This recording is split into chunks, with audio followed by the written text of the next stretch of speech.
We're live now. Hello, everyone. Alrighty. We're here. The return after a week absence. 5 Pounds of Gunt is here at last to discuss. We're here. A veritable Payback and Payback. everything. AEW All Out. I didn't watch Payback, but I heard what happened. We're talking about the main event push of Jey Uso on SmackDown, getting that world title shot, baby. Woo! Yeah, nepotism. The ultimate, the absolute king shit that is the what will undoubtedly be the this lighting's terrible. What will undoubtedly go down as the can't do full screen. That's not gonna work. Sorry. There's Well, only the greatest... 4 people fucking watching. You motherfuckers. Looks fucked on the screen there, GAHOOLE. We're all cut off and fucked. Yeah, I'm doing with the full screen thing. Listen, I moved, so I had to redo all my setup on my computer. I'm sorry. We're here, though. We're live to the grand total of 8 viewers. Truly an excellent stream already. Starting off hot. The greatest debut since the Shockmaster, Matt Sydal and AEW, with the pratfall. Oh, yeah, it was so good. It was What excellent. A pile of shit. That honestly was one of the worst fucking shows I think I've ever seen. Holy fuck. Yeah. All Out was just, whoa, man. Yeah. It was shitty, man. All Out was pretty shit. What a fucking difference. I mean, with Payback, I had 0 expectations. My expectations were on the floor, and somehow it turned out to be a good show. I had very high expectations for AEW with All Out, and they just failed in a way I couldn't even fathom. I don't even know how this happened. No, what a fucking disaster. The first 2 hours or so. Oh, also, sorry. Looks like our bitrate's gone to fucking shit with the internet here. Hold up. We're fine now, though. But no, I said this on Twitter, the first 2 hours of that AEW pay-per-view, up until the tag team title match, was the worst thing they've ever produced. By far. It was as bad as SummerSlam. At least it was kind of funny bad in some spots. It was worse. It was so much worse than SummerSlam. I was mildly... Oh my God. The only thing is, like, the Matt Sydal spot was pretty entertaining. There were some entertaining moments. But, like, in terms of, like, what went Just on... because of how terrible it is? Yes, it was... It was so terrible. It was bad. It was like... so terrible. That's what I was about to say. Like, no. From a... I saw you on Twitter say... Yeah. Because I didn't watch the show live. Yeah. So I saw your tweet about the first 2 hours. I go, oh, fuck. Oh, God. Anyway, I get to watch it. I was busy watching the UFC, watching some real shit there. Right. Not, this homosexual AEW fucking shit. Anyway, I watched it later, and I was like, oh, my God, he's right. Oh. From fucking Jump Street. I think the show opened with what might have been the worst match in history. Yeah, not just like on the show or... Cool your jets quick. My fucking internet's taking a crap shot right here. 1 second. Fuck. It's a disaster. We're fucked. It's over. It's fucking over. Stupid shits. Nothing's even fucking open. Oh, man. I don't know. Yeah. I'll tell you what I did like. I liked the Apollo Crews and Bobby Lashley match. That match was good. Yeah, I didn't watch it. That was a... Lashley won. It was fucking based to see Lashley won. Do you know what else was a good match? What? Was Big E and Sheamus. Once again, like a great fucking match with Big E and Sheamus. We got to see Big E fucking, step up to singles competition. It was really good showcase. Sheamus worked excellent submissions. I'd recommend going back and watching Big E and Sheamus. Really, Sheamus is so underrated in my opinion. There, if he has a brawl and he works with big guys, like his matches with Barrett and stuff like that were good in the past. Do you know what else was a really good match? What? King Corbin versus Matt Riddell.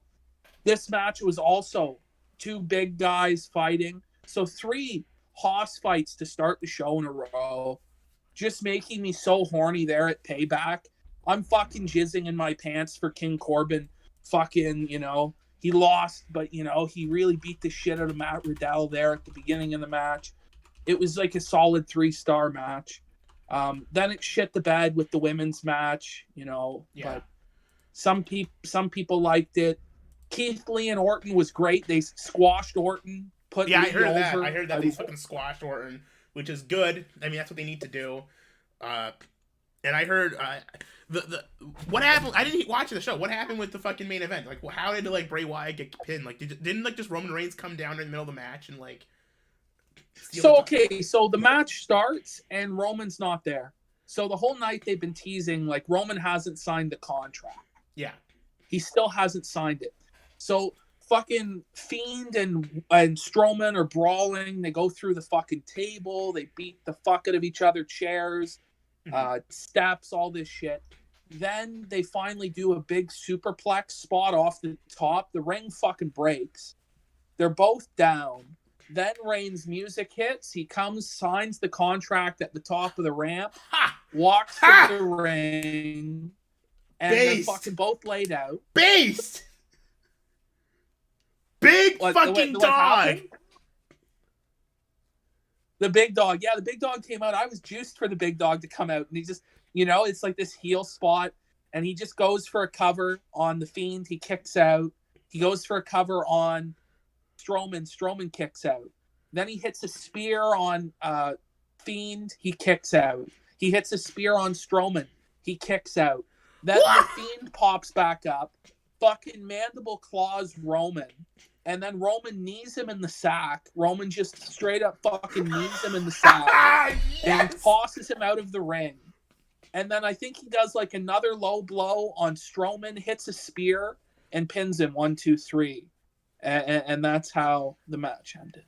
That's fucking based. So dude, I thought it Roman was really good. That sounds good. Perfect. I gotta go back and watch that shit, actually. It sounds good. And then not only there was a tag team match with Ray and Dominic against Seth and Buddy. Great tag match. Again, near 4-star match.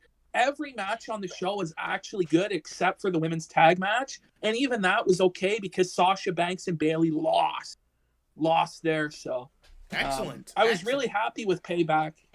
That sounds good. Damn, I should have watched it. I was busy moving, but I didn't have time to. Yeah. No, I would have watched it the next day or whatever. It was an 8 out of 10 show to me. No match was really less than 3 stars other than the women's tag. Okay, so I have a question here. If the show is that good, legitimately, honestly, why didn't they do, take the Payback show and put it in the SummerSlam space? Right? Well, I think what happened is they expected SummerSlam to be good and it flopped and they panicked and hot-shotted a fucking show. And they were playing to hot-shot the show before SummerSlam flopped, but why not? I mean, why not just delay SummerSlam? Why not have Roman Reigns that'd be the big return spot? He comes out with Paul Heyman, signs a contract, and low blows the people. And that's the finish of SummerSlam. I know. I just don't get it. Reigns won in a super heelish way. It was awesome. Really good heel turn for Roman Reigns. It was really effective. Those two guys, The Fiend and Strowman, had the match that they should have had this whole time as well. I liked what it was. It was main event wrestling. It was two big guys beating the fuck out of each other, weapons on the outside. Superplex collapse the ring spot is always cool to see. I really find it hard to fault the Payback show. I really liked it. Well, excellent. That's some good fucking news then. Maybe I'll go back and watch it. I'm not gonna watch Raw and SmackDown, but I'll give the Payback show a shot. Maybe I'll watch Clash of Champions for that Jey Uso world title match now, just to say fuck it. Why not? You know what? What if Jey Uso wins? What if he just beats Roman? Do it. Why not? The Familia.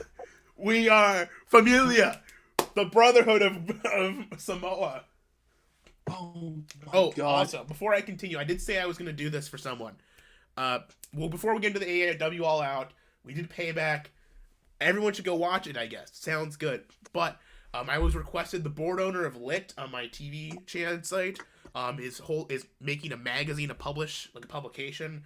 He's taking submissions, so he asked me to advertise it here quick. If you're a writer, you get some stuff, some shit posts you want to submit to see in print, live in print, in color print. Put it on the board. Details are on tvch.moe/lit. So check it out. Okay.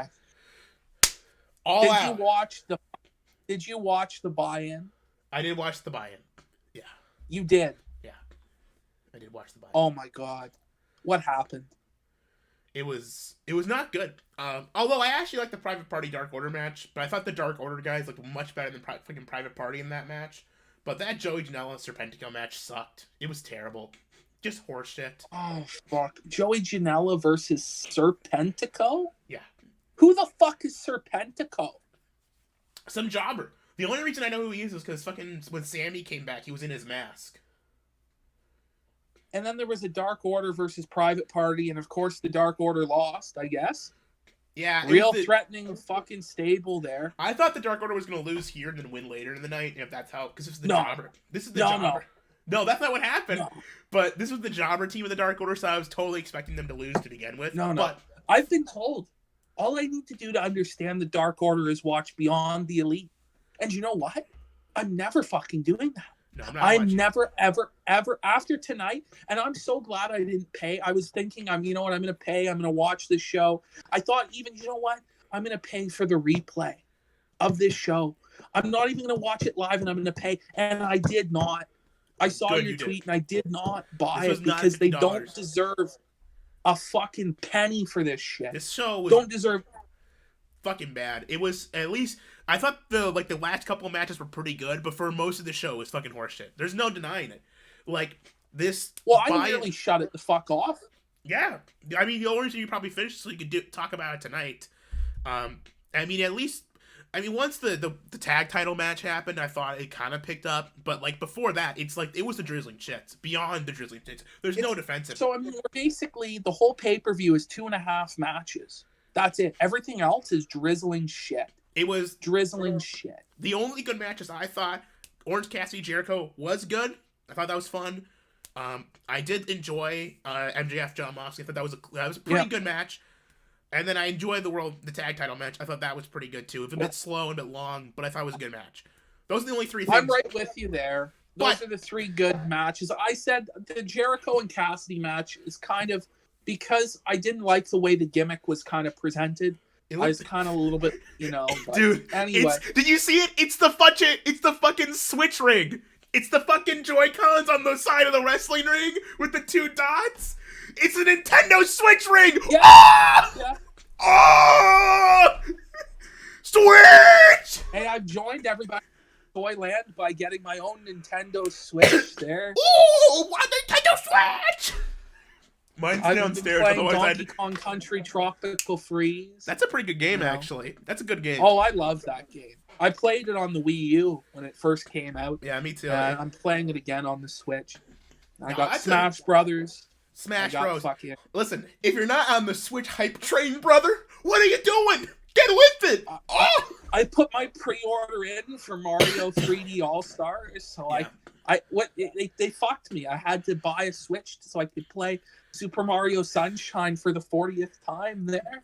I know. Super Mario 64 for the 200th time. Listen, I'm going to be making Mario 64 bloopers in HD, baby! Official Mario 64 bloopers! Scatman John time! Oh!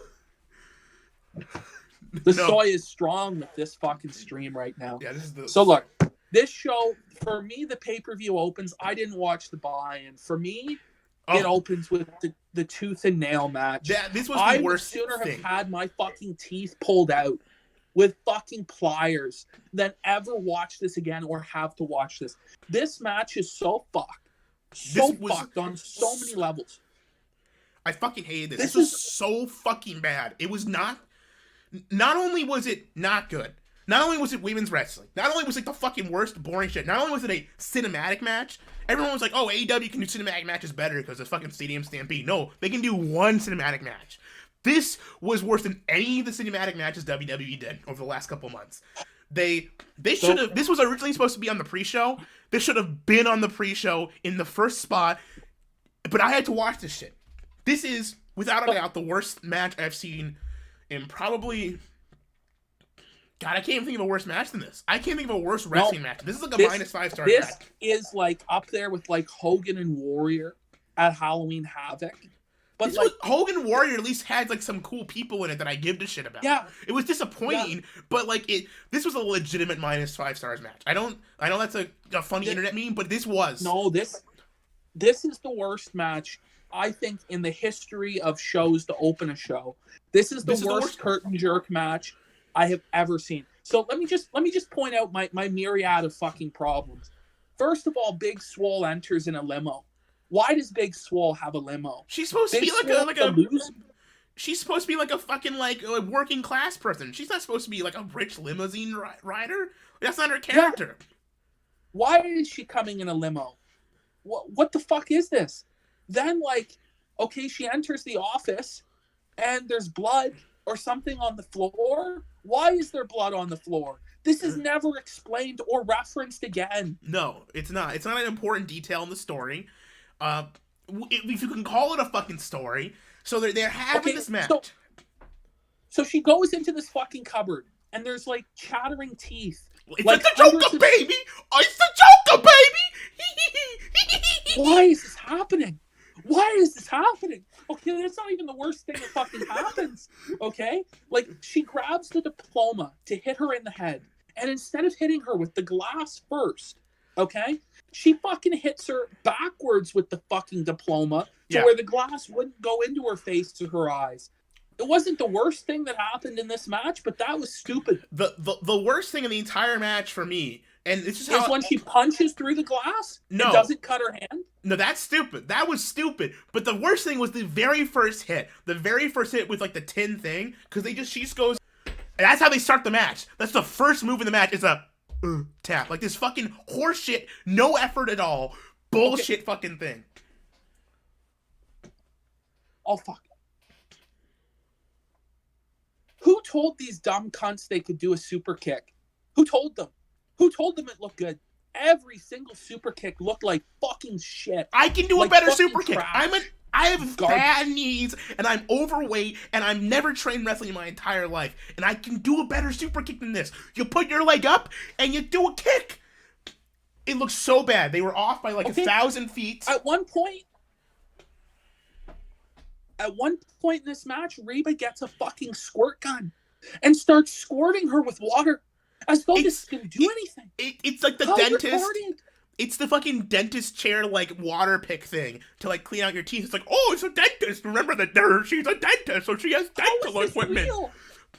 And then the dumbest thing. Okay, I gotta say this. So they go out the back door, and then they're by the golf cart. But where they are is clearly in the back lot of the stadium. They teleport. Either A, the dentist's office is in the stadium. They're either the dentist's office is either in the stadium, which is wrong and bullshit, or the door teleports you to the stadium. It's one of those two. It's not. It could be both, but it's one of those two things is what happened there. Oh, and then she gets a drill out. She gets a power. It just gets worse. She gets a power drill out. Yeah, she gets the fucking dentist drill. Like, no, it's not a dentist drill. It's a fucking kill her. It's not even a dentist drill. It's a power drill you buy at Home Depot. Yeah. And it doesn't even have a drill bit. It has a fucking it's got a screwdriver bit. I fucking have one around here. It's got like a fuck. I'm gonna lose it. So bad. Okay, it's so bad. It's so bad. It's not a drill. So bad. It's a fucking screwdriver bit. So for screwing screws in. They couldn't even get a drill bit for it. Because they just bought it at Home Depot, and they didn't think, should we put a drill in this, or should we just put this screwdriver head it came with? So, at one point, like, she gets a syringe. It's full of Novocaine. It said it's full of Novocaine. I heard the commentator say that. But then she puts it in her leg, not knowing. And immediately she's knocked out. She's paralyzed. But Novocaine just numbs the senses around your body. It does not paralyze you. That's so dumb. But the worst part, like, she doesn't even have Reba help hold her down while she's going with the syringe or the drill. And Reba's standing right there like a fucking idiot. And then at one point, Big Swole takes a fucking picture frame with glass with the diploma and punches through the glass to hit her opponent as though that's going to hurt the opponent when her bare fucking hand has just went through a fucking plate of glass and there's no fucking blood. And it was the stupidest fucking thing I've ever fucking seen. It was bad. And then, on top of it all, okay, Novocaine, let's just say this is magical Novocaine that puts you to sleep. She then gets up after she's put to sleep by the fucking Novocaine. And then instantly. She gets a gas mask, and she puts like the gas mask on her face and knocks her out or whatever. And that's the finish of the match. Is she gets knocked out. Big Swole did not beat her. She just used a fucking knockout gas on her. It's like, that's like the... Why didn't MJF bring a chloroform rag to the ring with him in the main event? So, I was so fucking disgusted with this match that I just skipped the next match. I said to myself, I'm fucking done with this show. I'm pretty much done with the fucking show right there. No, it was 6 minutes of fucking agony. And it was only 6 minutes long. It was only 6 minutes? Are you fucking shitting me? I thought it was like 10. It was 6 minutes and 29 seconds long. It felt like fucking an eternity. Dude, listen, okay? I know, you want to know why this was on the main show? Do you want to know why? This was supposed to be on the pre-show. On Dynamite, they announced this for the buy-in pre-show. And do you want to know why it got put on the main show? I'll tell you why. Did people complain? Yes. All the white knight, female wrestling loving incels on fucking Reddit and Twitter came out and said, why isn't this on the main show? The women need to have their place too. They need to be on the main show just as much as the men. This is the biggest feud in AEW right now. And it was on the main show just for them. And now this show, forever, for 1,000 years, when, for 100 years, whenever this company dies, people will come back and go look at the corpse of AEW, and they'll say, this is the second All Out, the second ever All Out. How did this show open? With the worst match ever. And that's going to be what people remember. If it's on the pre-show, people will forget about it. And they could have put it there, they could have done this stupid shit, and we would have all forgotten about it. But this is forever. This was a $50 match. People paid $50 to see this fucking match. They wanted $50 Canadian from me, and I was gonna pay them. I did pay them. I paid them the money because you know what? They've delivered on pay-per-view every time. But now, next time it might be a pirate. Next time I might go to WooTube and watch it because this is bad. This was fucking bad. I'm not gonna buy a pay-per-view for a while from them. Probably one or two shows I'm sitting out. Because honestly, the WWE Network is $9.99. Yeah. In Canada, with the conversion rate, it comes to like $13 Canadian. I get everything. Well, let's now sure. Even you factor in a $6 VPN per month. Yeah. It's still less than half the price, like $20 to $50. Come on, with all the archival content. 50. Fuck off. So it's $200 a year essentially to get every AEW pay-per-view because it's 50 times 4. WWE, it's 10 times 12. It's $120 to do WWE Network essentially, plus a little bit more. Now the thing is, so you save WWE shows. Some of them might be shit, but you're gonna get at least like 15 shows now. Yeah. Do you know? You're gonna get NXT takeovers. You're going to get specials like they do that Beast in the East or Starrcade or whatever the fuck shit like this, like basically house show specials. You're just getting a fucking deluge of content. And honestly, how can they charge $50? How do they have the balls to charge this? Well, with the last pay-per-views, I thought that I spent my money pretty well, but this one not as much. And this is a bad thing for the customers. Listen, you can't just even argue that, well, AEW is AEW. They can't do the network. Because fucking New Japan does New Japan World. Same price as WWE Network, even less actually because for the fucking conversion from the end. It's worldwide available. You don't have to buy a VPN for that. It's fucking $9.99, And you get the entire backlog of New Japan, which is fucking even almost as good as fucking WWE Network. Because there's a ton of shit on there that's great. Oh, you're So cutting out. let's say I'm Tony Khan. I'm the billionaire. Yeah. Okay. No, you're good. Am I good? You're good. Okay, so let's say I'm Tony Khan. I'm a billionaire. I have unlimited resources. How much would it realistically cost him to buy TNA's entire library? Not Like much. $10 million. Do it. You know, I mean, I know TNA's still a company. They're active right now, but buy the NWA exists. library. The NWA's their No, partners. the service already exists. It's called Impact Plus, and it's $7.99. You get every Impact episode, every pay-per-view they've ever done. You get like the specials they do. You get a whole bunch of shit for $7.99. Why don't they just buy that service out, put their pay-per-view on it, and charge like $20 a month or something? I don't get it. Well, you know what? It is. If they can't even get Impact, guess what? Fucking NWA. I'm sure they've got a backlog of library you could use. You know, get the fucking NWA backlog and like partner up with them. Why not? I mean, they're using or NWA just pay talent. New Japan a fuckload to share the world content. I'm sure it's not going to cost that much for New Japan. Their primary market's Japan. So if the service is only in the States, you know? Yeah, I agree. But we can go on about the price, whatever. But anyways, I know you didn't watch it, but actually I did kind of enjoy this Young Bucks Lucha Jurassic Express match.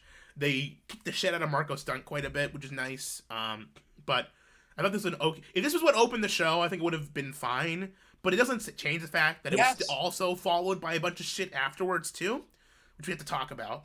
But this was a fine match. It was not great, but it was okay. No, I'm sure that's exactly what it was. I just think, I mean, the Young Bucks have to go over because they're going to fight FTR next, I guess. But, well, the Young Bucks worked heel this match, which was kind of nice to see. They did it kind of, and it wasn't a heel turn, but they were working heel pretty hard the whole match. And there was a lot of good action, and they did really kick the shit out of Marco Stunt. Like, they fucking nailed the dude quite a bit, which was nice. I'll move on to the Casino Royale or whatever. First of all, the gimmick of this match is retarded as fuck. It's so convoluted and stupid. Just do a Battle Royal, do a Royal Rumble. This is fucking retarded. And then they won like the big surprise, the Joker. But it doesn't make any sense. Like, why would anyone think this is fair? You know? But it's a dumb fucking idea for a match. Like, first of all, like, do we even ever see the cards being dealt that they're talking about? This mythical deck of cards? For Double or Nothing 1, when they did this, yes, when the first time they did this match, they did do this. But even then, it was stupid. It's not even a full deck of cards. It's like a half deck, I guess, and it's like suits or something. It's dumb. Just do Royal Rumble. Just do a Royal Rumble, or just do a Battle Royal. There's nothing wrong with doing a Battle Royal, you know? Okay, so here's what happened. Okay, I skip the entirety of the Bucks and Lucha or whatever, Bucks and fucking whatever, Jurassic Express, and I skip all of the Battle Royal until the Joker. The mat side. So the first thing. That's the first thing you saw. Oh, it is not side down. Come in. I go. Wait a minute. Is that Evan Bourne? It is. Why is he the Joker? What? So he comes and he throws this flying knee. I go, oh, this looks pretty good. And then he gets up. And he just botches the worst botch I've ever seen. It was like commentators can't even cover it up. They go, he slipped. Oh, he slipped. Okay. Next thing I know, there's like fireworks going off. You're hearing like what could be fireworks or gunshots, and I'm like, what is happening? So I guess they were doing fireworks down the street. Yeah, the Labor Day parade. At the Labor Day parade. Yeah, it was like a Labor Day event. And like, okay, dude, this is a legendary botch. It's almost Shockmaster level. It's that close. No, it is. It is Shockmaster level. I think they ought to put him in the Shockmaster helmet. Do it for the remainder of his run. Fucking why do not? It. Just bury him. Fuck him. This was fucking hilarious. He comes in, it's like this pomp and circumstance. Oh my god, it's Matt Sydal.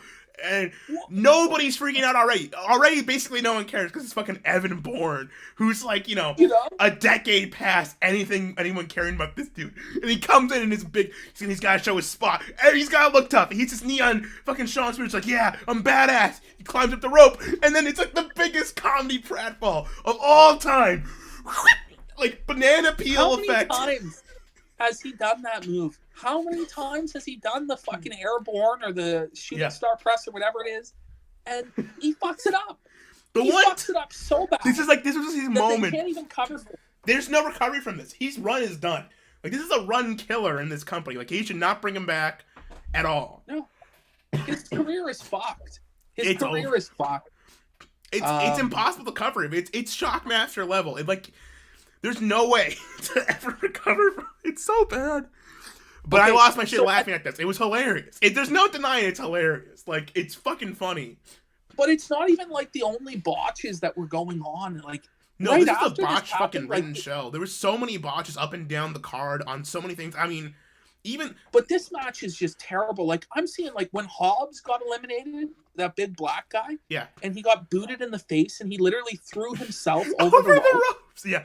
No, he's fucking green as shit. Like, I know they're trying to push him because they need black stars. They clearly are trying their best to get, like, a black guy over. They're trying with Scorpion. Like, they're trying a lot of the time with botches, I miss them. Like, I don't even notice them.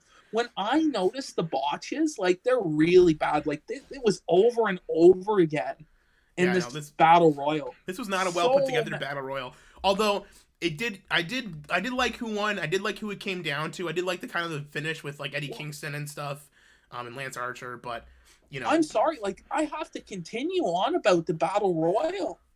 It's fucking terrible. Fuck. At one point, like, Cage gets a body bag, a literal fucking body bag, and puts Darby Allin in the body bag with thumbtacks. Yes. And fucking tosses him. Why was what the fuck? And then the thumbtacks. The worst part about this spot is there's thumbtacks all over half the fucking ring now. Yeah. So they can't use the section of the fucking ring where the fucking thumbtacks are. Well, listen. If you're gonna do a crazy spot like that, you gotta take a look at Darby afterwards. Cam's gotta go over for him and see like him coming out of the bag, like crawling out, like a zombie with all this blood on him. But no, he just guts out. He comes out and he walks away to the bag, like in like the background of a shot. You don't even see it. There's no follow up to this spot. You don't see shit, and he probably wasn't even that hurt by it. No, you know, it's fucking ridiculous. How is this more of a? Unless he got blinded by a thumbtack to the eye, how is this any more dangerous than just slamming him onto the thumbtack? Or why even the thumbtack? Just slam him to the fucking stairs to the outside. Just throw the dude. You don't have to do the thumbtack spot. It was dumb.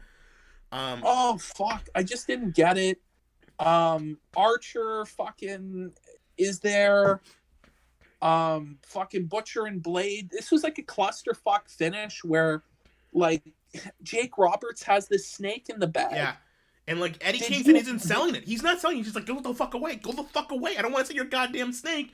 And then he just gets thrown out by Lance Archer. It's like, but Eddie Kingston is, like, the announcers are selling that Eddie Kingston has this mortal fear of snakes. Like, he's Indianapolis fucking Jones or some shit here, you know? But it's never been established that Eddie Kingston has this fear of snakes. And he's not acting like he's afraid of snakes. He looks mildly annoyed at it. He's like, go the fuck away. But the snake doesn't even come out. Was there even a snake there? Was there a snake in the bag? It's Schrodinger's snake. Was there? Until we see the snake, there both is and isn't a snake in that bag, PPP.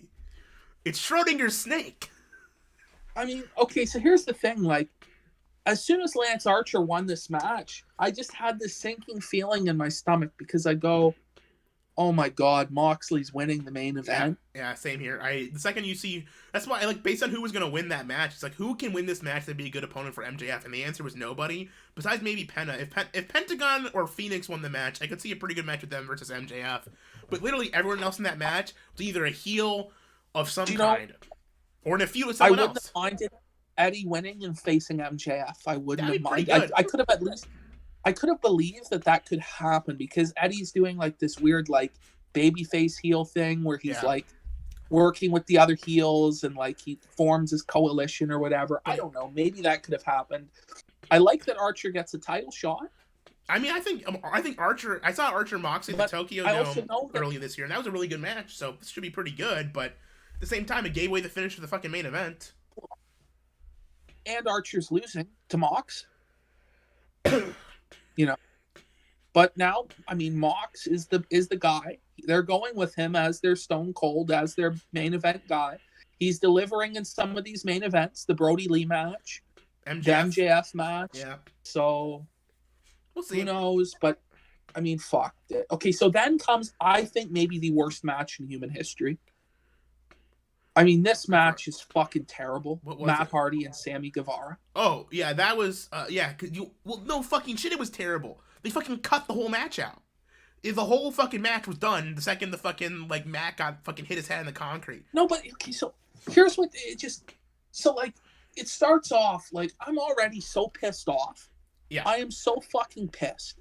I have just went straight from fucking the tooth and nail match to Matt Sydal fucking botching, to seeing fucking pyro, to fucking retarded wrestlers eliminating themselves, thumbtack fucking spots, fucking the main event being basically spoiled, and then I fucking see Guevara come in on a fucking golf cart, and I'm just done with this shit. I'm like, fuck this, man. I don't need to see this fucking wacky fucking Looney Tunes shit. I'm done with it. Yeah. I'm sorry. Fucking show some fucking respect to the business just a little, please. Fuck. Well, they're doing the wacky Looney Tunes shit, and then Matt gets a fucking concussion, and then the fucking match is over 5 minutes in. So I didn't even realize it was a shoot concussion. When I watched it, I thought this was all intended to happen. So I fucking... Yeah, no, I got that feeling too, because he restarted the match for some fucking reason. It was the dumbest shit. This was fucked to me, man. So, okay, how the fuck can a last man standing match end in a fucking doctor stoppage? As soon as Hardy went through the table, I started counting, and I went 1, 2. I counted to 35, like that, so slow. By the time I counted to 35 was when Aubrey started the count. 1. Yeah. The slowest 10 count in history, too. And at that point, if he was so concussed, why didn't he just stay down for a 10 count? Because he had to leave if he lost? They could have fucking found a way around the stipulation, but there was no reason to keep this fucking match going. They should have called the X the second the fucking spot happened. It was bad. Well, no, I don't even know if it's a shoot. I think this is all bullshit. So this fucking... I don't know. He's pulled his fucking pants down around his fucking ass at one point. You see Sammy's full ass hang out.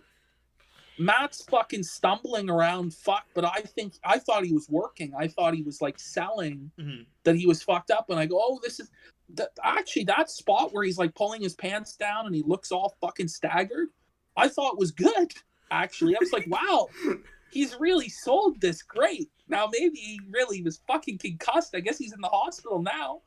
The match gets stopped. The doctor stops it. I go, this is bullshit. What the fuck? Like, you can't stop a last man standing match by doctor stoppage. I was getting shades of Rollins and the fucking Fiend. Then the match just fucking restarts. Yeah. What are the rules?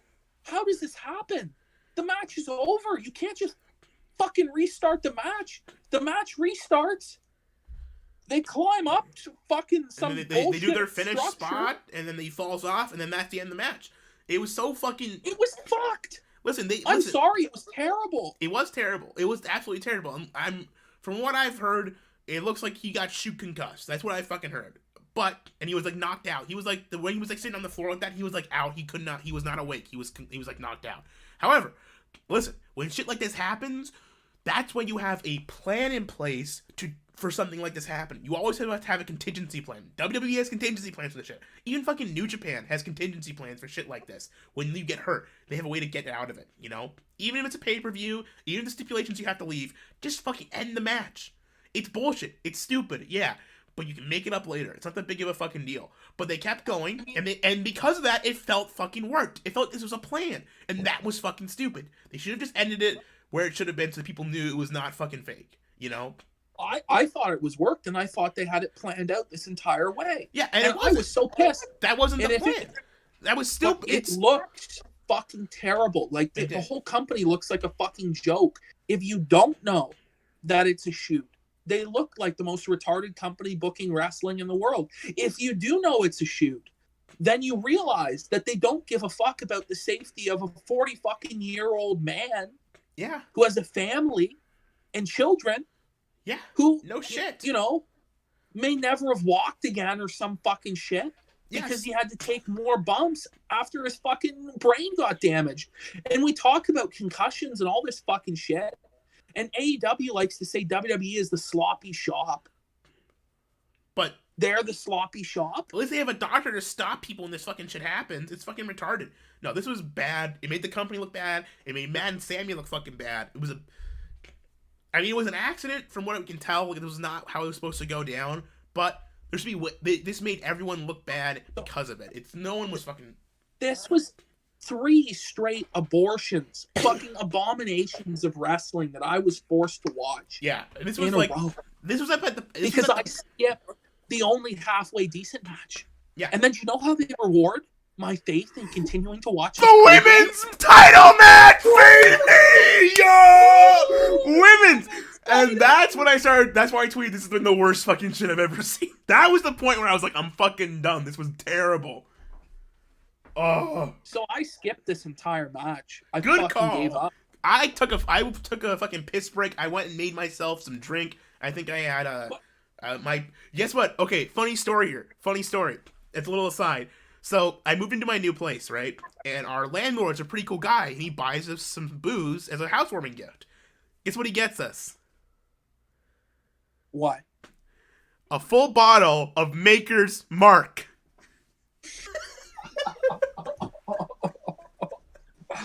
No. Yes. No. Yes. I am feeding so I fed my gunt some Maker's Mark, got myself a little boozed up, to numb the pain of what's been happening, and I just check out. I don't watch this match. I come back and watch the finish, and that's it. Okay. I was skipping, and I was skipping. Yeah. And I was skipping. It was a long fucking the match never ended. Yeah. It never... I'm like, holy fuck. They gave them 17 minutes. 17 minutes. That's the official time. 16 minutes, 57 seconds, without including entrances. Just a fucking nightmare from hell. And they had a video package beforehand, too. If you include the video package and the entrances, this is like a 25-minute show. 25 minutes. Some bitch-ass faggot scrub on 411 Mania has given this match 3.5 stars. No, it was not that good. From what I saw, I mean, it was definitely better than most of the women's matches they've put on. And by that, I mean it was like passably average. It wasn't like make me want to cry. It's so terrible. But it was entirely boring, and it sucked because it's a women's match. So then I get even more pissed off because the next match is fucking the Dark Order. Okay, and these aren't the jobbers of the Dark Order. These are the best. This is the fucking main unit. De La Creme, Brody Lee, Colt Cabana, Evil Uno, and Stu Grayson. This is the main unit. These are the main event guys. This is the fucking TNT champion here. And versus Dustin Rhodes, QT Marshall, Zack fucking Ryder, and Scorpio Sky. Not even a real team. The Cody Crew, as I called them. It's like the fucking Hogan's like group of babyfaces from WCW and like the fucking what's it called? Dungeon of Doom era. It's like the group of like Hogan friends, essentially. It's a group of Cody friends come out, and they beat them. And yes, it was storyline because Colt Cabana fucked up. This is supposed to be forwarding the feud between Colt Cabana and Brody Lee. No, fuck off. The only good thing about this match was the Dustin promo afterwards, because that was a great fucking promo he got. But literally, besides that, this match was not that exciting. It made them look like a fucking bunch of idiots. He finally are getting a push. They're finally pushing this group. It's a big deal. And they're finally giving Brody Lee a little bit of momentum, and they cut the legs out from under him. For Dustin Rhodes! 55-year-old Dustin Rhodes. We have a 55-year-old man, a jobber, and Scorpio Sky. Yes. Defeats the team that's supposed to be an existential threat to the company itself, who's supposed to be the big bad heel stable that's running roughshod. They've taken out Cody. Oh my God, what's going to happen? Oh, they lose immediately. Yeah. This is worse than the fucking Nexus burial at SummerSlam.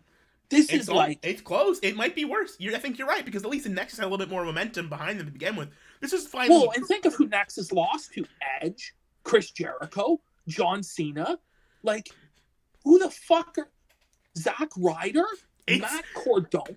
It's fucking Dustin Rhodes, baby. God, QT Marshall, a fucking literal jobber. He is a literal jobber. That's all he's ever gonna be. So I don't know. Evil Uno helps fucking Colt to the back.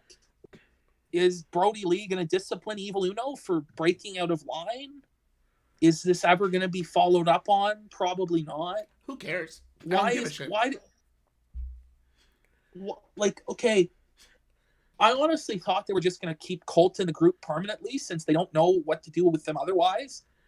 And now I don't even know what they're fucking doing. Who gives a shit about Colt Cabana versus Mr. Brody Lee? I don't give a fuck. I don't give a fuck. Dustin's not winning the TV title on Wednesday, is he? No. Probably not. Hopefully not. But he did cut a great promo. He comes out and he's like, I'm getting a title shot? Me? After all these years? Holy shit! Ah! He did cut a great promo. I got a little bit behind him because of it. It was a very good promo. But that's the only positive. And I don't want to see this match. It's probably not going to be good. I think I've seen Luke Harper versus Goldust a couple of times already. I don't need to see this match. It'll probably be bad. Although it'll be good. I mean, wrestling-wise, it'll be good, but storyline-wise, I don't care. I mean, from like a investment point. From a wrestling-wise, it'll probably be pretty good. But, you know, I won't believe Dustin Rhodes is going to win. And I won't be able to suspend my disbelief at all. And it's just... So, it's just tough. So, after all this fucking shit, now it's like, okay, it's serious business. You know, they start this promo package where, like, the Young Bucks talk about how they had the best tag team match in history with Hangman Adam Page and Kenny Omega. Yeah. And I looked at them and I realized they thought they were telling the truth. And the fucking balls on them. Yeah. The fucking balls on them to say that. The balls. The balls. After everything that I had just had to suffer through. Fucking tooth fucking match.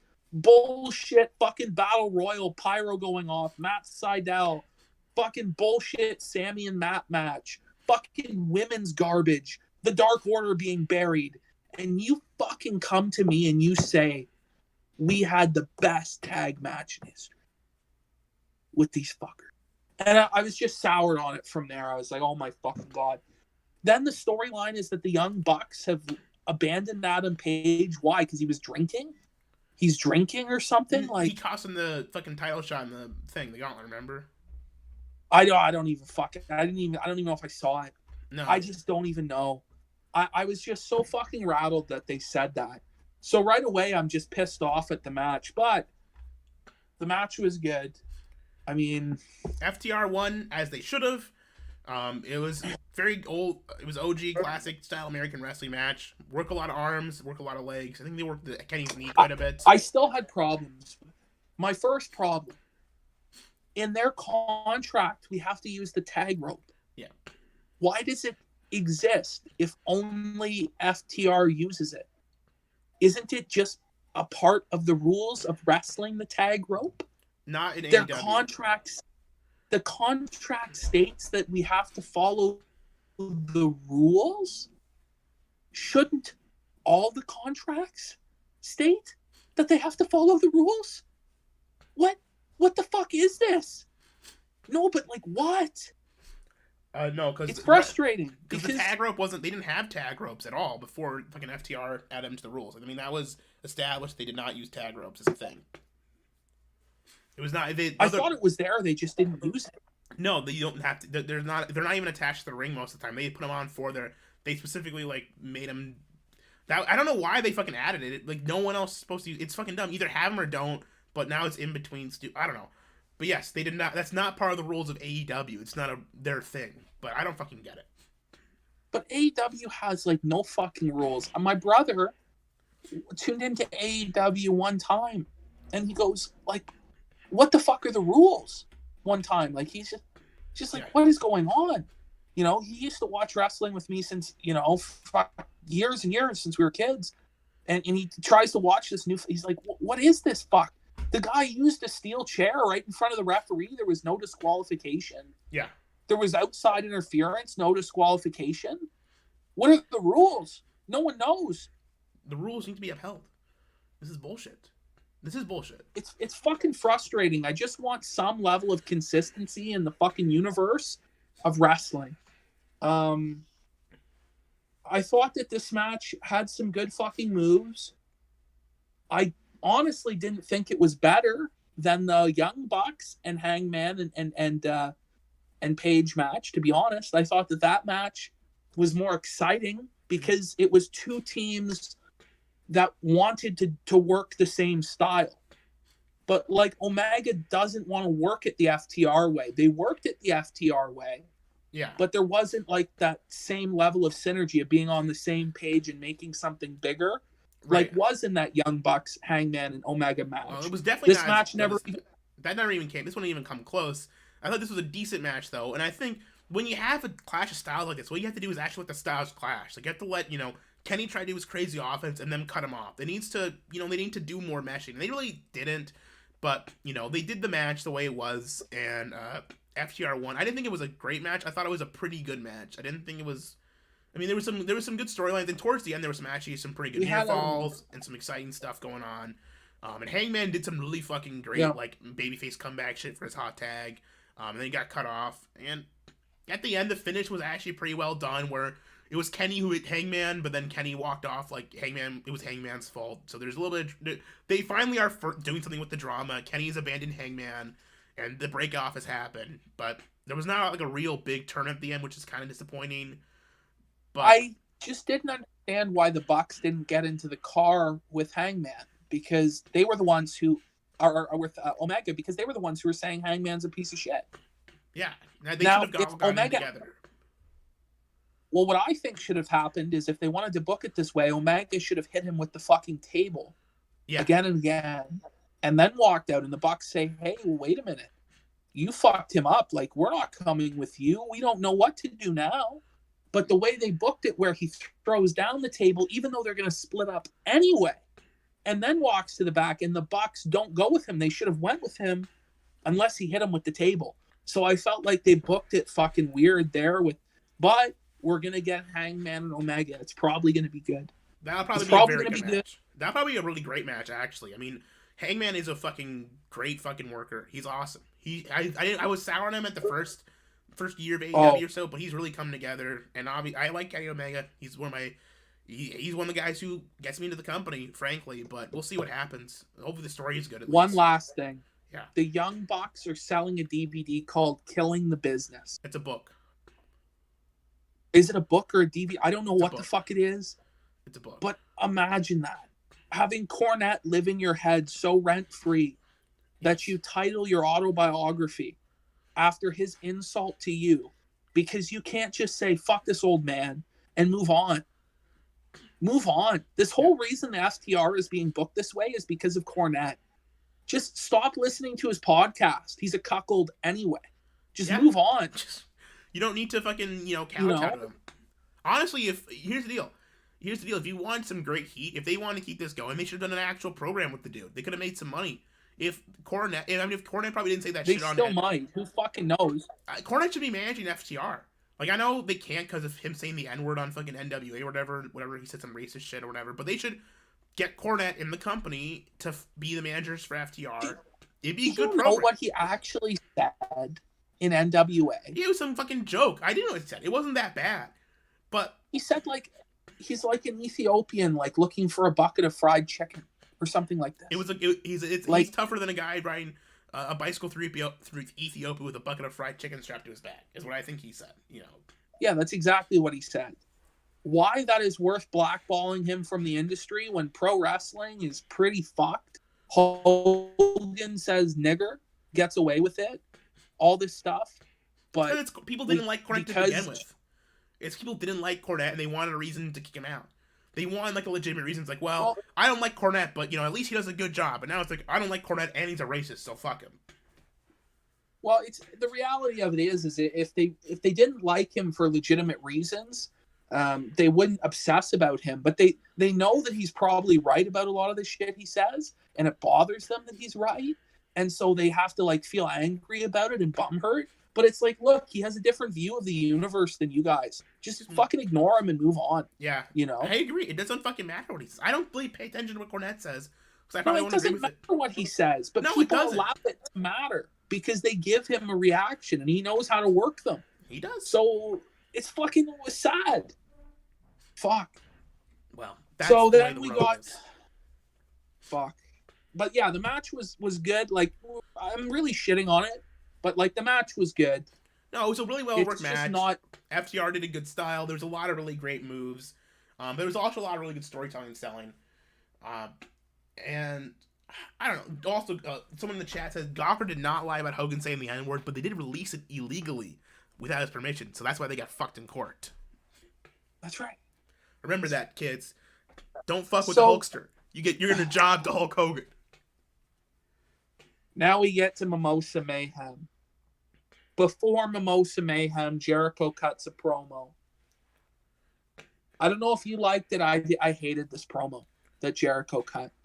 I was really pissed at this promo because this promo is dull. This was a really long time into the night. I'll say at this point, Mimosa Mayhem. Here's what my mentality was. We just came off that FTR Hangman Page match, which was good, but it was long. And at this point in the night, I've been watching the buy-in. It had been like already 4 hours. I was tired. I'd watched a lot of bad wrestling all night. I was numb at this point. I really did not care. So I didn't really pay attention to the promo package. I tuned out. I didn't care. I just wanted to watch the match and get on with it. Yeah. Here's what I thought about this promo. Him saying it wasn't a program, it wasn't a storyline.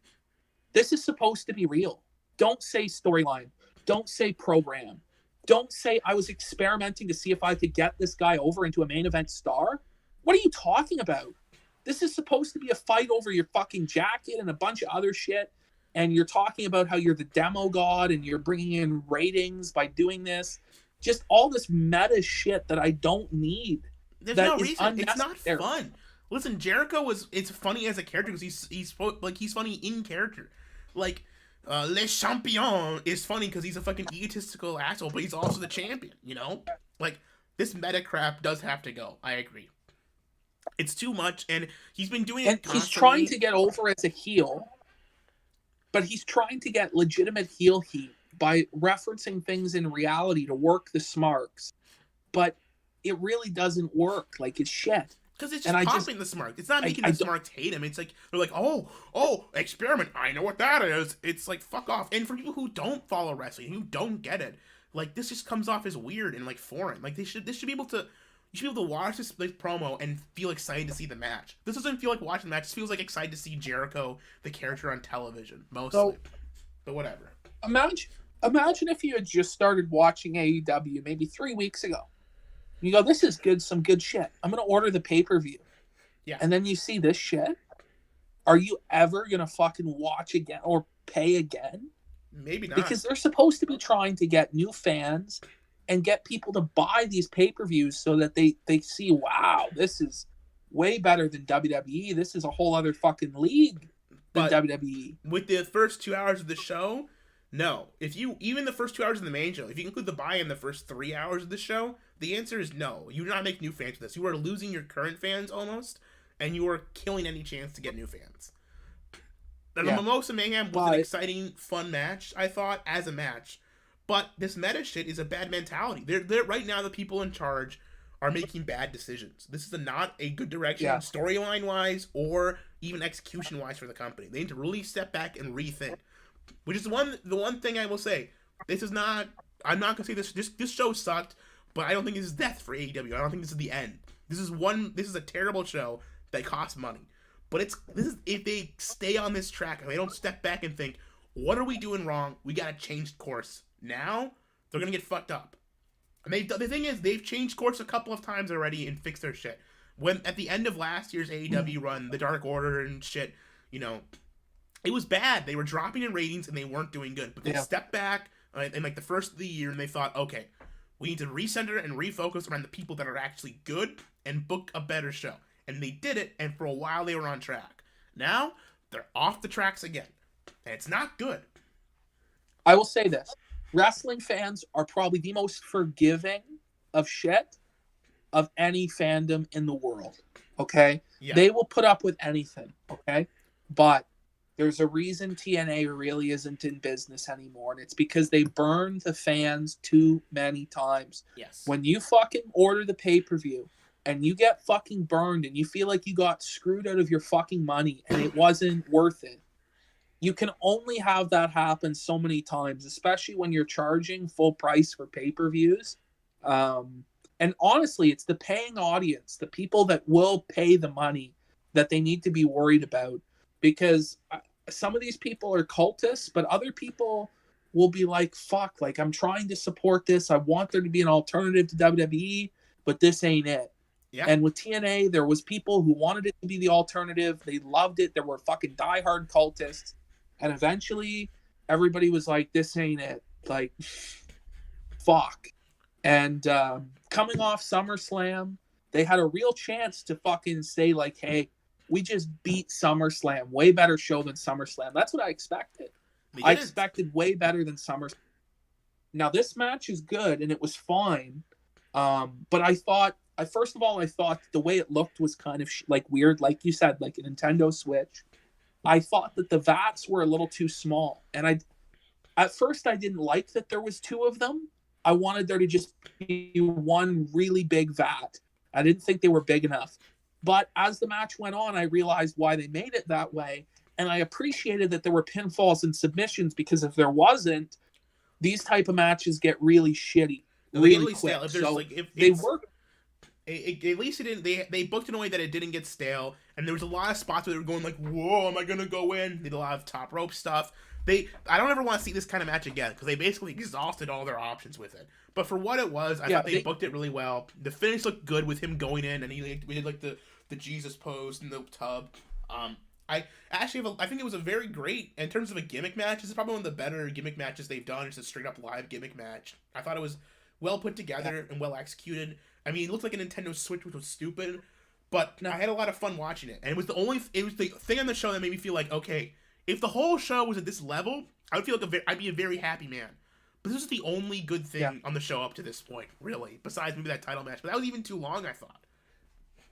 It was a little boring, that tag match. This match was exciting.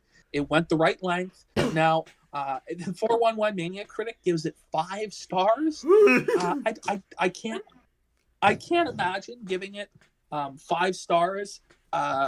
It's fine. It's serviceable. It was good. The only thing I don't think you can give a gimmick match. Complaint. Go ahead. Is that I wish that Orange Cassidy got a clean pinfall win over Jericho that wasn't a botched fucking roll up. That's all I would have liked. If he could have pinned him in this match and then thrown him in. Right. I don't think anybody. I think that they could have done a street fight. I would have liked a lot more. But they gave us this. It was fine. It was good. All right. Then we have the main event. Before we go on, I do have just some stuff in the chat I want to address quick. Meta humor is Reddit humor. That's true. The promo felt like Reddit. I agree. And someone in the chat is telling us to go to work. And if you don't know, it's Labor Day weekend. I'm taking my fucking day off and I'm enjoying it. Fuck you, asshole. I go to work. I have a job. Get a grip. Get a grip on your fucking life. Fuck you, man. But no, go back to the 5-star shit. I don't think you can give a gimmick match anything higher than 4 stars. There's no way a gimmick match can be a 5-star match, in my mind. Because it's a gimmick match. It's just not the same. I don't think that's the fair thing to do. Maybe a tables match, but like a silly like ladders match, you mean? Yeah, ladders match, not a tables match. I don't think there's ever been a 3-star tables match, let alone a 5-star one. Yeah. No, a ladders match you can do a 5-star maybe, but this kind of match can never be 5 stars. I mean, I would rate it like maybe 4 if I'm feeling good, because I really enjoyed it and I'm a forgiving asswipe. But this cannot be a 5-star match. It's stupid. Yeah, I think the reason I'm not more positive about it is that just the rest of the show was so shit. Yeah, I mean, this was the first great thing on the show, I thought. But this is the rest of the show dragged it down, because it was surrounded by beforehand. It was surrounded by a little bit of a dull match, but fine. Everything before it had soured me to it. Like I'm like not happy with it. It was a fun. bit of It a was palate cleanser. It made it easier to get into the main event because at least, okay, it's like, okay, everything from this point on is going to be good. Once we hit the tag match, I was like, okay, everything's probably going to be good. The Mimosa Mayhem was good. And then we went into the world title match. Well, the truth is, it was the 3 matches they'd actually built up around-wise. Like, before, they've been building for the last couple months, though, these 3 matches. MJF versus Moxley, Cassidy Jericho, and the tag match with FTR and Hangman Page and Omega. Everything before that was, like, thrown together the last couple weeks. You know? And... But I think if what they had done was maybe structure the card in such a way as we removed the Britt Baker match from the beginning, we put the Mimosa match maybe on first. Well, I think that Young Bucks Jurassic Express match would have been a great opener. As a match, that would have been a fine opener. It would have been a good way to open up the show. Yeah. And then do the Battle Royal, then do Mimosa Mayhem, then do the women's matches and shit, then do the title match, then do the main event. Yeah, that probably would have worked. The way that it was booked was so... The front was so shit, and then the back turned quality, but it was already like, oh my god, I'm fucking done. Right. I think if that Sammy Matt Hardy match went as exactly as it was planned to go, it probably would have made the show a lot better. But I don't think you could recover from that Britt Baker thing. If that opening the show kind of killed the whole show almost. You know, that should not. Oh fuck. Because of that, I was skipping matches. Yeah. And I was pissed. And then the Guevara thing just was like a fucking extra kick in the nuts. Yeah. Especially after the Battle Royal turned out to be so shit. I mean, there were some fun spots in the Battle Royal. Like, there were some good power move spots. There was some good stuff between Archer and fucking Brian Cage. I actually want to see a Archer-Brian Cage match. That actually sounds pretty good. There was some good stuff in there. But well, they'll find a way to fuck it up. They will. They'll find a way. They just don't give a shit about Cage. Brian Cage, I feel like, is left out, and he could have been a big star. Yep, but they fucked him. What can you do? Archer is getting a title opportunity to lose. Yeah, I don't think he's pinning Moxley. I mean, maybe they will beat him. I mean, maybe they'll beat him and then have him lose the title again soon. But no, because otherwise you shouldn't have had Moxley beat MJF, because I don't know. So let's talk about this match. This match I was excited for. I think they delivered upon the match. Quality was actually pretty damn good. It was probably my favorite Moxley match in the company. Maybe almost. Yeah. Maybe the Brody Lee match is pretty close, but this is a pretty great match. MJF is great as a wrestler and as a talker. He's the full package. There's no denying it. Yeah. You know, he did a great work. This match really established MJF. You know, it did. When he did the blade job, he was bleeding like a fucking pig, Yeah. Great visual of the blood, and the idea of the story was that Moxley was going to take him into those deep waters that he hadn't been in before, and this was kind of like MJF proving himself and showing like, I can go for real without cheating with like the top guy. I'm a credible threat. He was undefeated in the company up until this point. And I think that if he had been the undefeated champion, it would have been good for him. Maybe it was too soon. Maybe it was too soon for him. But having watched this match, I'm convinced that they should have pulled the trigger, because he's ready from a work rate perspective. He got this good of a match out of Jon Moxley, who's really hasn't been that great. Moxley had some great matches in the fucking G1, and he's had that great match with Brody Lee. But besides from that, he has not had an incredible run on this since he's left WWE, match quality wise. I mean, like, that first G1 he was in, he was amazing in that G1. There's no denying that. But that was not on AEW TV. And I don't know, like, I understand why they're sticking with Moxley. I get it. They want to do these long title runs like Okada and New Japan. They want to do these, like, the champion is the champion. They establish the stuff around him. They establish the company around this one guy. But to me, I don't like the whole. Yeah, they've made him the guy. Bitrate just dropped down shit again. Hold up. Let's wait a few seconds. Alright, we're back up. Anyways, sorry for the cutout there, people. We should be back for the most part. Fuck. I'm on Wi-Fi now instead of a wired Ethernet connection because the way my new place is set up. But I might have to start doing these streams down in the kitchen or something to get better signal next time. But for now, we're set up the way it is. But back to my point with Moxley, I understand their idea is to establish their guy as the top guy. And I know from a booking perspective, it's good to keep your baby faces on top for a long time before you have them lose. You know. And maybe this wasn't the time for Moxley to lose. Maybe they're thinking, you know, MJF. Oh fuck, we dropped again. Fuck.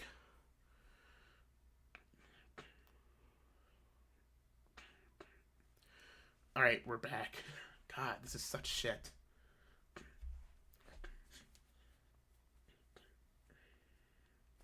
Okay, we should be back. You know, I get the idea of keeping Moxley champion, but I really think MJF is at that level where I would have liked to see an MJF title run. I think it would have been good. Would have been good for the company. It would have been good to see some fucking babyfaces challenge for the title, because we've had Moxley on top for so long, and we've kind of exhausted all our heels. I mean, Lance will be probably the last heel they have. You know, who do they have left besides Lance to challenge for the title? You know, maybe a heel Kenny? Is that what they're going to maybe go for? And Kenny beats Moxley then? But who else is there to challenge Moxley after Lance Archer? I don't know. I think that what Moxley is dying for in his title run and in his career in general is a run against a heel authority figure like a Mr. McMahon or an Eric Bischoff, where the deck is stacked against him. MJF would be the corporate champion. I would have liked to see maybe a new heel authority figure emerge and cost Mox the title, and then put him in the position of the chase against MJF. MJF's trying to screw him. Moxley's having to fight security, getting arrested, do the whole Stone Cold thing with him. Because that's obviously what his character is supposed to be, is this rebel, badass, Austin-type character. Why not just do that? I don't know why they don't do that with him.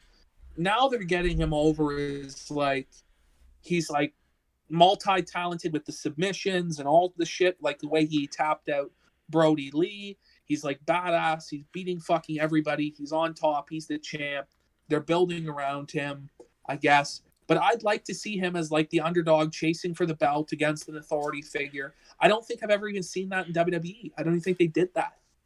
No, not with fucking as Dean Ambrose. I mean, when he was Ambrose, he was just kind of in the Shield, and then he was wacky guy for a while. But I don't know who you would do as an authority figure.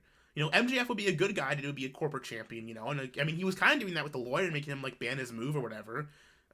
Which I did love the finish. I thought the finish of this match was fucking excellent, where MJF distracted the ref to get cheated, but then Moxley used that distraction himself to get the fucking move in. If Tony Khan could actually be worth a fuck, I would have had him come in and say I was protecting my investment. You know, have him ring the bell, Montreal Screwjob style, something like this. I was protecting my investment. MJF is the future. You're old. You're broken down. You're the other company's guy. I want my guys to be on top. Homegrown talent. Something like this. Right. Anything. I don't know. I mean, fuck. I just think that it hurts MJF because he's going to have the excuse while Moxley used the paradigm shift. But, you know, he's still lost. He's not the champion. It hurts him, but I think he can recover from it because he's so good. And I think overall this was not a disaster. This has not killed MJF. And the thing is, for the future, I don't know what you do with Moxley now. And I don't really get the idea of what you do next. Lance Archer's next, obviously. You know, so at least they have that set up. And I think that'll be their match at fucking Wrestle Kingdom was one of the highlights of that show for me, because they work really well together, and they'll probably do a great match. But I don't know what they're going to do here. I don't know what's next. I know they probably have to bring someone in, probably the next thing they're going to do is turn Kenny heel and have him feud with Moxley again and do a match with him. And that'll probably be the next thing they do. But or do you put Jericho back up in there? Actually, you know what? Frankly, if you want to do a corporate heel guy or a guy backed by the company, that's Kenny Omega. He fucking is an executive of the company. He's an EVP. So are the Bucks. Yeah. That could be the next thing they do. It could be. MJF can't recover, and I get someone in the chat saying that heel authority has been done to death, and I actually agree. I don't really want to see a lot of heel authority figures, but Moxley's character is an anarchist thing. He would work best against a heel authority figure. I think that's true. It's the only time I'm going to recommend it. I get it. It's been done to death. TNA did it about 50 different times. WWE always goes to that. But they never have Laurinaitis. a Stone Cold type character. I mean, fucking Moxley his character is very similar to Stone Cold right now. He needs like a maybe him. I don't know. I don't know what's next. I would say maybe Dark Order find a way to really stack the odds against him. If the Dark Order weren't such fucking jobbers all the time, their numbers would be a good thing to have Moxley get pitted against and just like go to town on all of them, you know. But they're jobbers right now, and it's just not good. Maybe Moxley feuding with heel Elite would be good, but that's my idea. Maybe do heel Elite, heel Young Bucks, and heel Kenny. What about heel Cody? Cody, but he can't. He can't challenge for the title, which is stupid. They just really fucked themselves with that. They're gonna have to go back on that eventually, because Cody's their guy. Or you know what you could do is you do heel 4 Horsemen with Hangman and fucking FTR. You know, do like a new 4 Horsemen. Actually, a new 4 Horsemen versus a Stone Cold type guy would be a great gimmick if you can get the right person in the. I think K-Man might be that guy, but it's definitely not Sean Spears. So don't do fucking Sean Spears. But if you get the right Sean, they've exposed Sean Spears too much as kind of like a joke. In my book, for them to take him seriously. They need another like top guy to be the leader of that, you know. I'll tell you who it's not. It's not Matt Sydal. The Shock Master. This is like up there with like Titus falling under the ring. Titus was already done with his career at that point. At least when Titus fell in the ring, that was basically his retirement right there. He was done. He had his career done. He transitioned to charity work and a comedy character. This is Matt Sydal's debut. This is his start. He's beginning. He's at the close on the books. He's like 40 years old. He's old. So here's the thing, like Matt Sydal, fuck. If this was WWE, Vince would make his gimmick slipping off the rope to lose every match. That's what would make the gimmick, you know? Like, he goes for it and misses every time. And that's why I wish Vince was booking AEW right now. You know, pretty good. I'll tell you who it also isn't. It's not Matt Corona or Zack Ryder or whatever you want to say. He's not fucking gonna be shit either. He's not gonna be a top. I don't know why they bring these people in. Where is Rowan? What could we make it Rowan? Rowan the Fitner. Moxley versus the Wine Master. He's got like an entire brigade of vineyard hands, like the wine, like he's like a monk army full of like purple-footed like monks switching their wine berries down. They all like stomp on him like with their wine. Yes, Moxley will bend to our feet. Maybe that's the answer, but fuck if I know. Yeah, it was not a very good show. The main event did deliver. I was happy with the match. The last 3 matches were the quality I would have expected of the show. The rest of the show was way below quality. The opening was the worst thing I've ever seen on my TV screen, and I think it's the worst thing I've seen since the Captain Marvel movie in terms of like actual things I've seen in terms of low quality. But it was pretty terrible. And I'm just disappointed with this show. I thought it was bad. It was not worth $50. Do not. If you want to pirate it, go out of your way. Maybe watch the last 3 matches. And then maybe, the Dark Order tag match in the main show, the pre-show was actually pretty good. The buy-in one where they lost to Private Party. It was actually a pretty damn good match. They had some really great offense in that. But that was it. The only good things on the show. Not a recommend.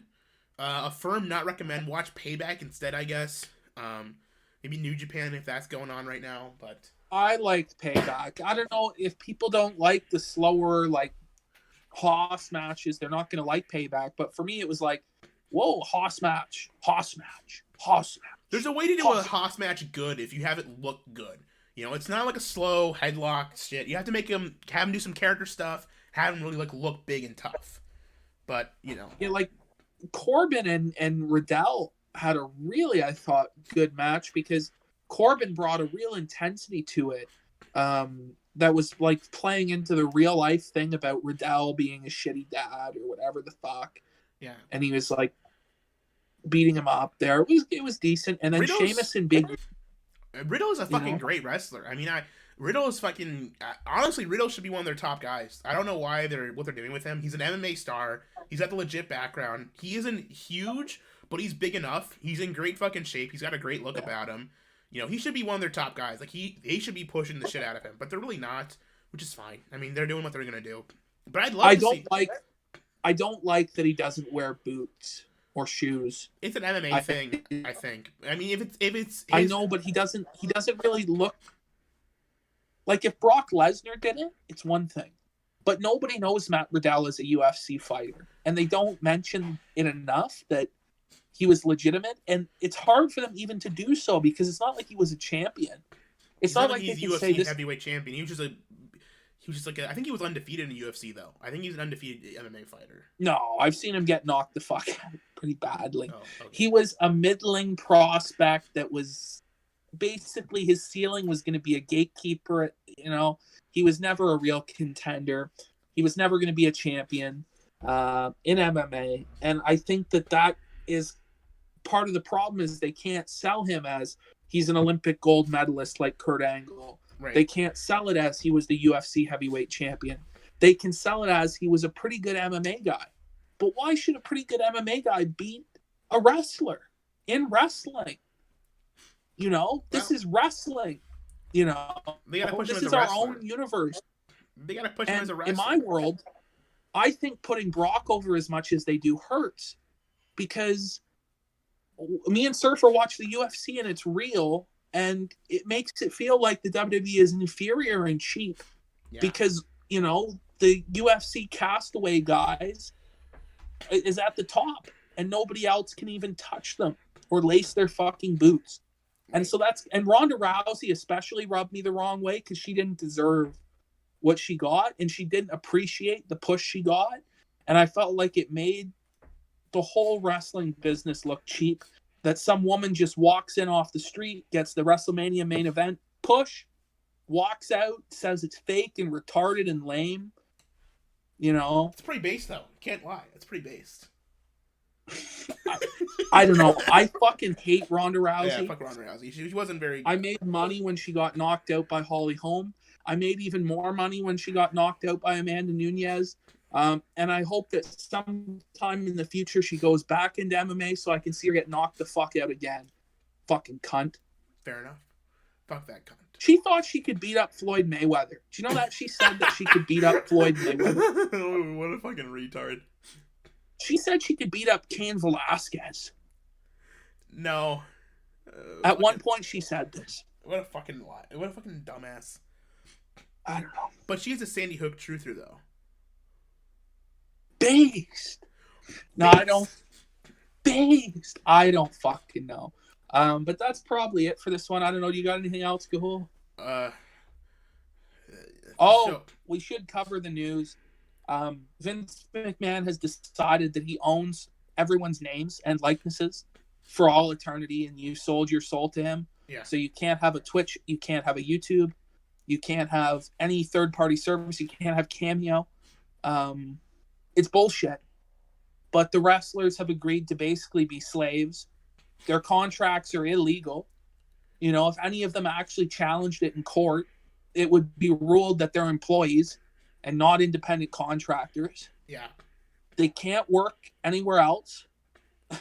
So the idea that they're an independent contractor, they can't, they don't decide, they don't write their own storylines, they don't decide where they travel. They're not independent contractors. They're employees. No, I agree. You know what? I think from a legal perspective, I think it's wrong that they're doing this. It's fucked up. However, it will eventually stop the WWE women from thotting themselves on Instagram and Cameo. So in my mind, base move by Vince, cutting the funding from the women. Good job, Vince. Well, Alexa Bliss was charging $400 a Cameo. The only one charging more was the big dog, Roman Reigns, who's charged $500. The big dog! Burn him! A big dog. Burn him! Boom! Boom! Yes! No, that's pretty based, actually. I think, from what I've heard, is that the WWE's... The reason why they're doing that is because they're negotiating contracts with Twitch and Cameo for their guys to use it on, their terms or whatever. So I think they're just trying to get it... So they're gonna cut the funding from the guys, but they're trying to do exclusive contracts with Twitch and Cameo and YouTube and stuff. So that's why. I think it's gonna be hard. The fake WWE name, like not being able to use that's one thing. I get that, but like using the real names, I think that can't be legal. Like that can't be right. But honestly, the thing is, it's all like these Twitch users and Cameo shit, which I think is fucked up to begin with. They're all pay pigging and e-celeb whores now, so I don't really care. However, more importantly, did you hear the news about Brock Lesnar? Yeah, he might be going to the UFC. It's a free agent, baby. Brock Lesnar is gone from WWE. It's time for him to finally return to where he belongs. He's going to show up in the ultimate sporting competition, New Japan Pro Wrestling, take that IWGP Championship back. Fuck Naito, fuck Evil, fuck the whole company. It's Lesnar 2.0, Inokiism is back. Fuck the company. I wish. That'd be awesome. I think Brock is kind of bluffing. I think he'll be back to WWE very soon. Yeah. He maybe has one big fight in him.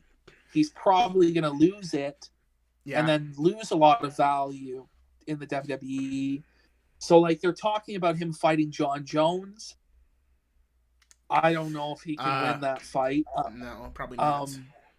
I mean, he could take John down maybe, but, like, John Jones doesn't get taken down. Only Daniel Cormier has been able to take him down. Now, he'll probably be giving up 30 pounds in weight to Brock. But still, like, fuck me. So Brock's going to have to take him down and lay on him for 5 fucking rounds without getting kicked in the head or fucked up because Brock's striking isn't that great. Mm-hmm. So I just don't see that ending too well for him. The other fight they're talking about is him going to Bellator to fight Fedor Emelianenko. The match that never happened. You know, Fedor was big in 2010, undefeated, you know, champion. Lesnar was big. They wanted that fight to happen. It never happened. So maybe he'll go to Bellator and do that. He has a better chance of beating Fedor. I think he'd win. But he won't make nearly as much money in Bellator as he would in UFC. That's the only thing. He probably would make some money, but it would not be good big money, which would probably be what he wants. I don't know. I think that the UFC is fucking stingy as fuck. They don't pay their guys for fucking shit. In fact, most of the time, like if you're like a middle pack fighter and you go to Bellator, you're gonna make more than you would have in the UFC, because Bellator like takes care of their guys a little bit more. Now at that top level, when it comes into like making a pay-per-view percentage, yeah, if he got a pay-per-view percentage in UFC, he'd probably make more and sell more than the Fedor fight, but they'll probably pay him a cool $1 million or $2 million for that match. And probably be less, not as extensive as training camp too. Probably be okay with it. And if he, I don't know. And if he won, it's to his advantage in WWE negotiations to not lose in mixed martial arts, because then he'll look like shit. Right. It won't really matter though. It's fucking wrestling. Okay, I'm gonna take a couple questions for the chat before we close out, just to close things out, because there's some good questions here now. PPP, how does it feel that hockey's our sport now? Dallas, Tampa, and Vegas are 3 of the final 4 in the ice sport, brother. Canada's done for. Well, I think that all 4 of the teams left are American teams, right? Yeah. I think there's one. So I think there's one of the Canadian team left. Let me check. Stanley Cup. I don't think so.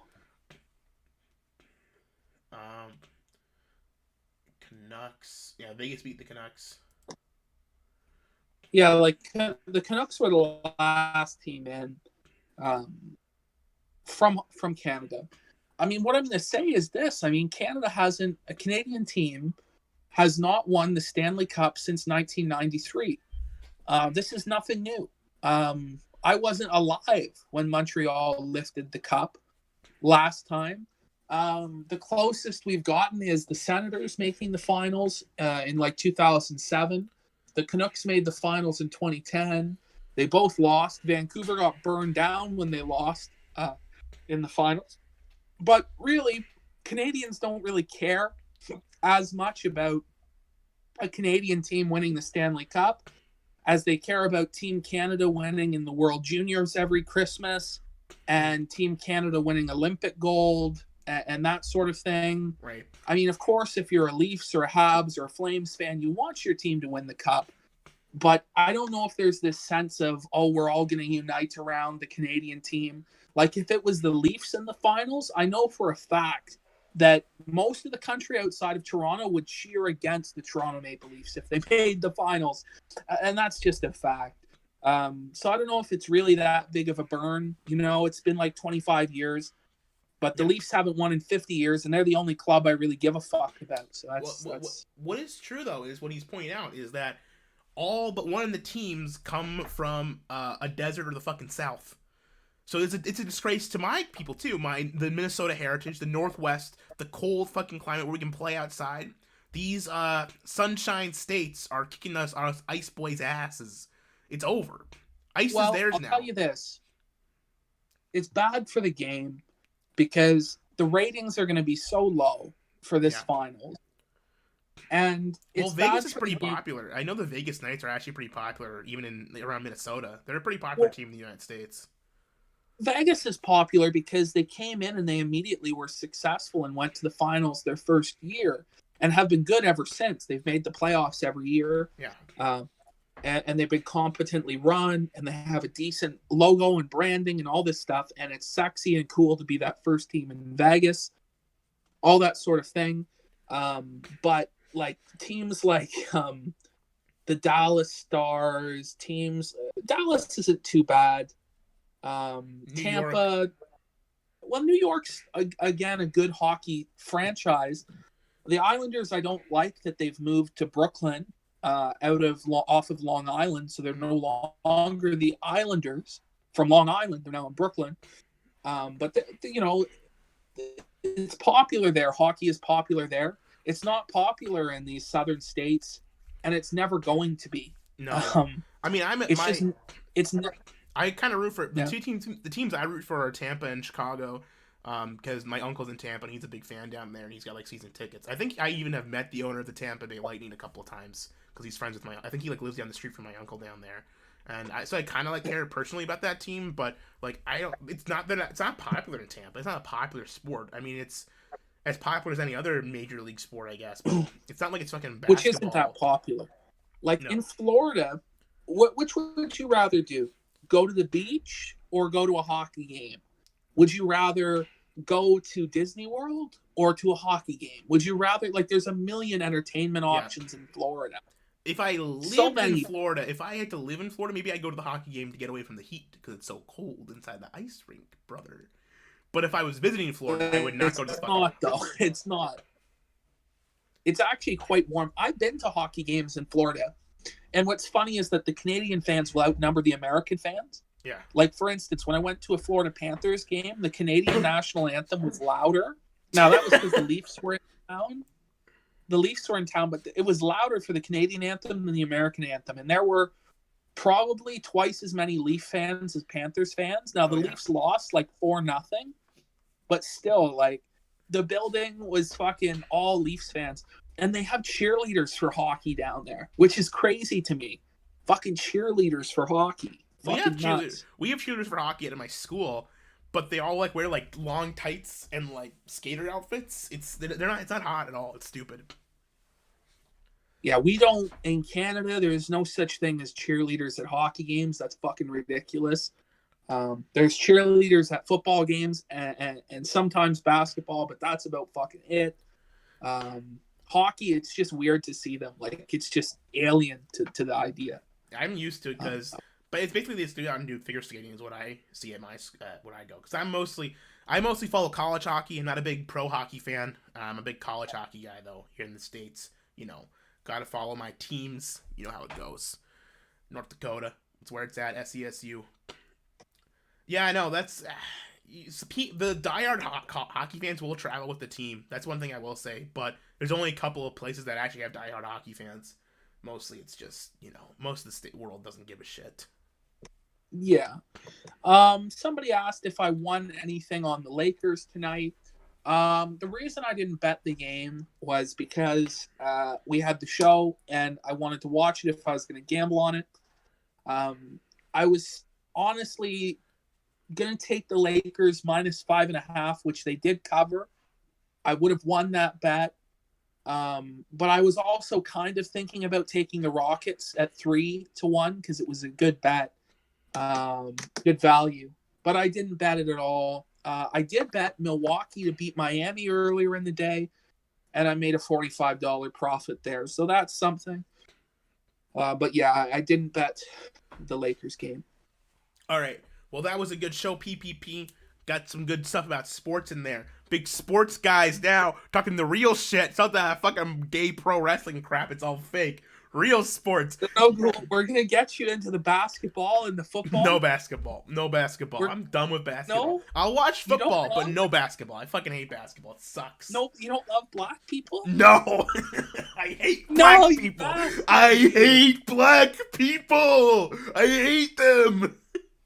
Have you seen though that the white players have to wear ally on their back? Yeah, it's like they're branded with a little star. It's like, oh, I'm an ally. Yeah.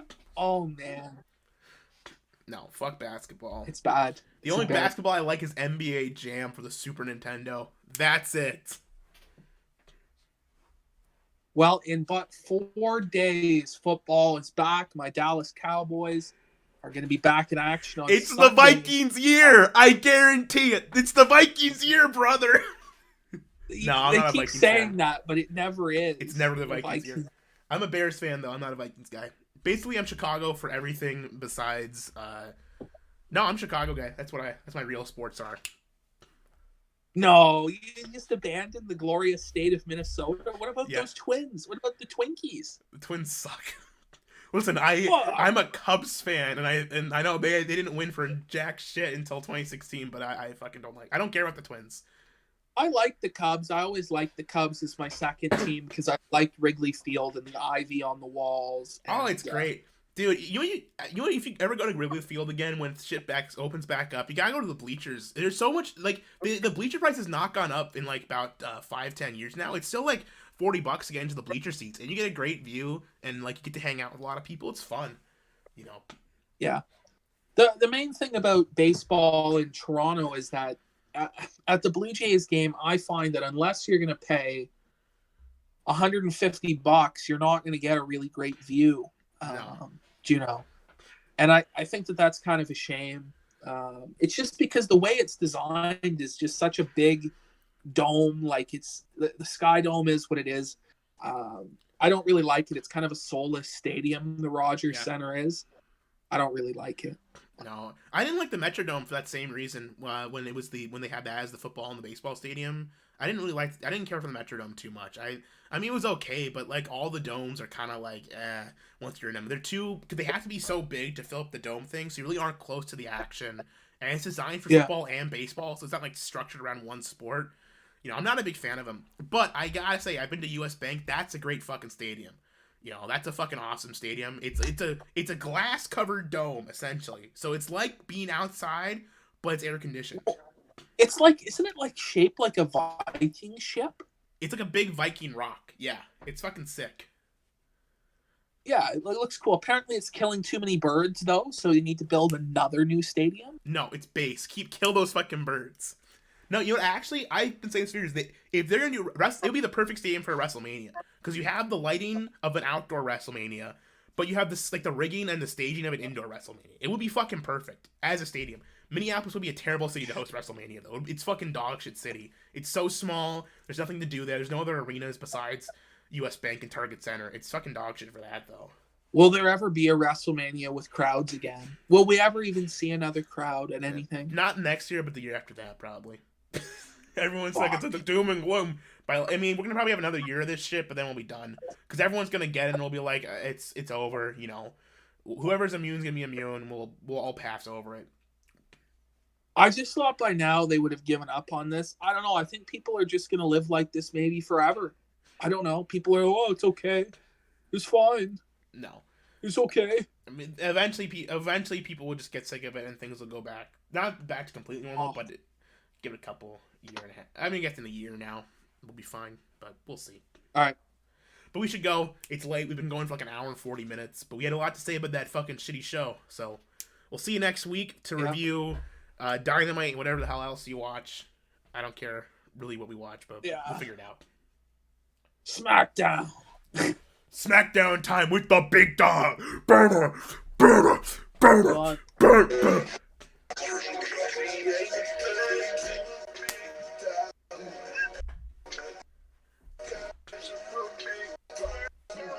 All right, there you go. Right, It's the big dog.